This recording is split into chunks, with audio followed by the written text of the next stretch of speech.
બધાને મારા જય શ્રી કૃષ્ણ. ચાલો આજે જિંદગીને લઈ જઈએ અંક ગણિતના અંક પર.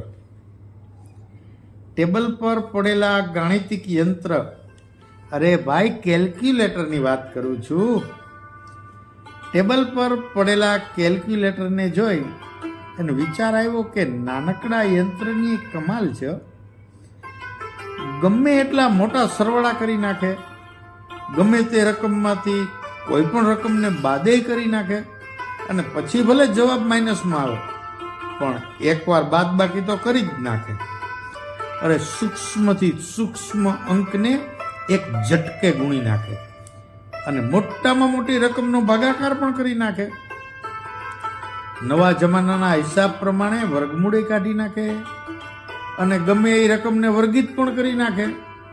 પાઈ, ટેન, સિગ્મા કંઈ પણ માગો બધું જ બતાવી દે. કમાલ છે ભાઈ. પણ સાથે સાથે એક ખૂબી પણ છે કે ગમે એવડો મોટો હિસાબ હોય ને, એક રકમ ખોટી અંકિત થઈ જાય ને તો આખો દાખલો ખોટો થઈ જાય. સાહેબ જીવનનું પણ કંઈક આવું જ છે.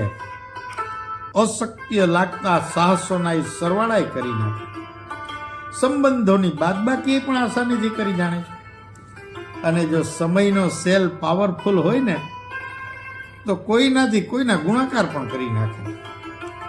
અને સોલાર પ્લેટ બરાબર ન ચાલતી હોય ને તો કોઈ આપણો ભાગાકાર આસાનીથી કરી નાખે. અને મજાની વાત તો એ છે સાહેબ કે માણસને ઓળખવામાં એક ખોટી ધારણા અંકિત થઈ જાય ને તો આખા સંબંધનો સરવાળો જ ખોટો કરી નાખે. અને પછી તો સેલ એટલો ડિસ્ચાર્જ થઈ જાય કે ગુણાકાર કરો કે ભાગાકાર આંકડા તો તૂટક તૂટક જ બતાવ્યા કરે. અરે ખબર જ ન પડવા દે કે શું બતાવે છે.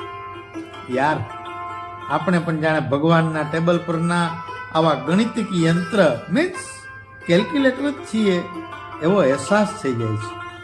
ખરેખર જિંદગી છે ને અંક ગણિતના અંક. વાત નિત પ્રકાશની.